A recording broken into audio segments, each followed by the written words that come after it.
Courses et régates. Courses et régates, une émission de Nicolas Venance pour Actunautique.com. Courses et régates est parrainé par MG Digital Technologies, leader mondial des solutions d'impression et d'ennoblissement numérique. Écoute, ça va. Aujourd'hui, là, je suis en accalmie là. J'ai un petit rayon de soleil. Par contre, ils ont oublié de damer la piste. Hein. C'est un peu champ de boss aujourd'hui là. Ça tape dans tous les sens. Mais écoute, voilà, j'ai une petite accalmie là. J'ai un peu moins de vent. J'ai que 23, 25 nœuds là. Et voilà, je récupère avant la prochaine prune. La première s'est plutôt bien passée.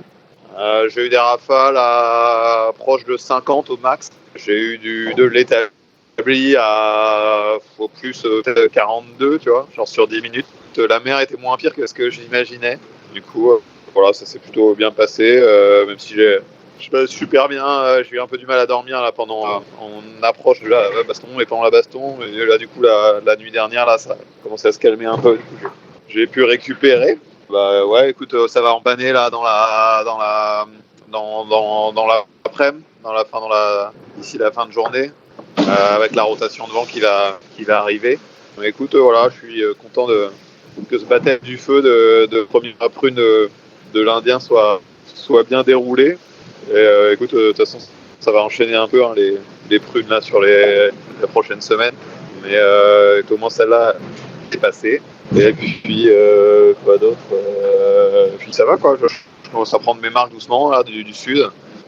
C'était un peu cueilli à froid ou à chaud après avoir passé 2 semaines en été là, à descendre l'Atlantique. Sûr que là, c'est un peu changement d'ambiance, changement de type de vent et de conditions de mer. Et on m'avait dit, tu vas voir, la mer dans l'Indien, elle est souvent chaotique, désordonnée. Bah, je confirme. Hein, c'est compliqué d'aller vite dans ces conditions. Dès que tu prends de la vitesse, là, tu fais des bonds de dingue. L'impression de passer 50% du temps à essayer de régler le bateau pour qu'il aille plus vite et 50% du temps à essayer de le régler pour qu'il ralentisse. Donc, ouais, je suis pas habitué à ce genre de démarche. Je suis plutôt habitué à toujours régler un bateau pour qu'il aille le plus vite possible. Et là, moi, je me retrouve dans des cas à volontairement dérégler le bateau pour le préserver dans la mer. Quoi. Donc c'est assez bizarre comme démarche. Ouais, je suis pas habitué. En fait, c'est vraiment un process bizarre parce que je me dis, ok, pour être bien réglé dans ces conditions, il faut que je sois réglé comme ci, comme ça, comme ça. Et en fait, après, je dérègle volontairement tel ou tel paramètre pour essayer de mettre un peu la bestiole. Quoi. Donc c'est un peu un truc que j'ai jamais fait avant. Donc voilà, je découvre. Forcément, tu vois, t'es un peu, tu vois, tout le monde est un peu souillé par la fortune de merde de Kevin. D'ailleurs, je suis vraiment heureux que ça se termine bien cette histoire. Voilà, après que Jean ait réussi à le récupérer là, sain et sauf. Quand même super nouvelle, soulagement pour tout le monde. Et après, oui, je pense que indirectement, je fais un peu le pied, mais c'est quand même beaucoup lié à l'état de la mer, hein, j'ai des moments où le bateau, je savais pas comment le freiner, quoi. Je savais pas comment le freiner parce que voilà, ça tapait juste trop, quoi. Tu vois. Des sauts j'avais vraiment l'impression que j'avais tout pété. Et là, tu vois, ce matin, aujourd'hui, là, je suis un petit peu plus en recherche de vitesse, mais il y a pas longtemps encore, tu te demandes, tu cherches vraiment la pédale de frein, quoi, parce que plusieurs fois, voilà, tu prends le vent molly, là, tu renvoies de la toile, et puis en fait, ça a pas si molly que ça, tu vois. Et là, tu te retrouves à partir à pleine balle, à faire des pointes à 28-30. Et là, je pense que tu as l'impression que le bateau il va se désintégrer. Quoi, et là, tu te mets à avoir une démarche qui est extrêmement bizarre de volontairement dérégler ton bateau. Bah ouais, écoute, on m'avait dit, ouais, tu vas voir, l'Indien, c'est la partie la plus dure du Vendée. Je sais pas si ça sera effectivement la partie la plus dure de ce Vendée Globe-là. Mais ce qui est sûr, c'est que, voilà, on m'avait dit état de la mer pourri confirmé, enchaînement de tempêtes, a priori c'est prévu comme ça. Jean-Yves Verneau, il parle d'un tunnel. Bah ouais, ça fait un peu ambiance tunnel, là, c'est les pressions qui s'enchaînent. Pour moi, on est pas mal épargné. Enfin, en tout cas, je me sens assez. Ah putain, ça reste épargné au niveau de la température. Moi, j'ai pas froid du tout depuis qu'on est dans les mers du Sud. Je pense que c'est l'effet un peu cockpit fermé qui fait un premier sas d'isolation avant l'intérieur du bateau. Tu vois, aujourd'hui, là, il fait 17 degrés dans le bateau. C'est plutôt très agréable. Dans le cockpit, là, il y a un peu de soleil, du coup, ça chauffe un peu, il fait 14. Tu vois, j'ai pas froid, quoi. Donc ça, c'est plutôt une bonne chose. Tu as le luxe de pouvoir sortir en sous-couche dans le cockpit, régler une voile, c'est quand même pas mal, quoi. Le seul moment où j'ai le temps de mettre un ciré, c'est quand je vais faire une manœuvre sur le pont, c'est-à-dire prendre un riz, larguer un riz, faire un changement de voile.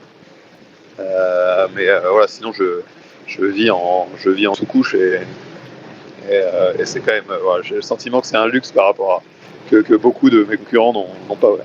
Bah, le vent est même pas dans la tempête, enfin dans le coup de vent, il y a beaucoup de grains en fait, quoi. Donc du coup, c'est sûr que sur le papier, on n'avance pas vite, quoi. Sûr que tu regardes sur les routages, ça a l'impression qu'on est collé, mais c'est parce que il y a l'état de la mer et aussi le fait que les grains s'enchaînent et tu es obligé un peu de te régler ta surface de voile sur l'intensité des rafales que sur le vent moyen, quoi. Et du coup, c'est sûr que ça va pas dans le bon sens pour aller vite, quoi.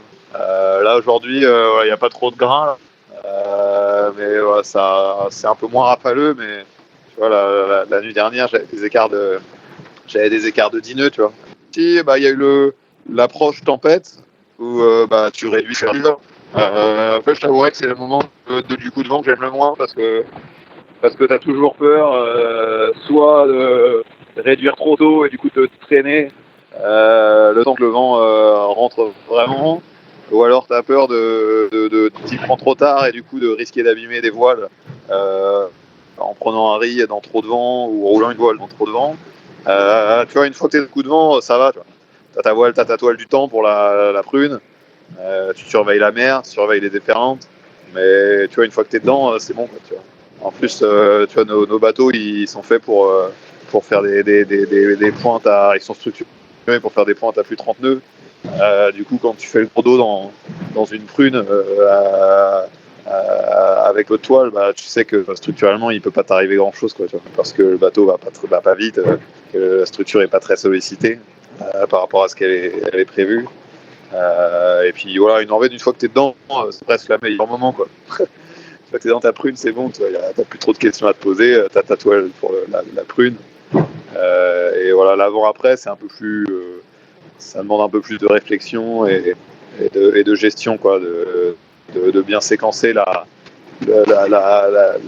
réduction de voilure et pareil, en sortant de la prune, voilà, renvoyer au bon moment de la toile, ouais. C'est pas toujours facile à faire. Je t'avouerais que jusqu'à il y a pas longtemps, je routais les autres bateaux, mais en fait, tu vois, au final, on n'est pas du tout dans les mêmes conditions, et puis souvent j'ai des routages qui me donnaient, qui me montraient que ça revenait par derrière. Du coup, j'ai arrêté en fait. Volontairement, je prends plus le fichier météo. Je le prends au ras de mon bateau, je le prends pas jusqu'à l'arrière. Comme ça, voilà, je gère ma course, je gère la trajectoire et voilà, je suis pas influencé par les conditions que Thomas peut avoir ou va avoir. J'essaie de gérer voilà, forcément, on est décalé en timing sur les phénomènes météo, donc c'est normal qu'on ait des routes différentes puisqu'on a des angles et des forces de vent différents au même moment, quoi. Donc voilà, je gère ma trajectoire comme je l'entends. Et voilà, de toute façon, ça sert à rien ça sert pas à grand chose de faire de se caler par rapport à lui, parce que j'ai pas je suis pas dans les mêmes conditions météo, donc je gère ma course comme ça, quoi. Cette émission est accessible à tout moment sur la chaîne YouTube d'ActuNautique, mais aussi en podcast sur Spotify, Deezer, Apple, Google, Acast et SoundCloud.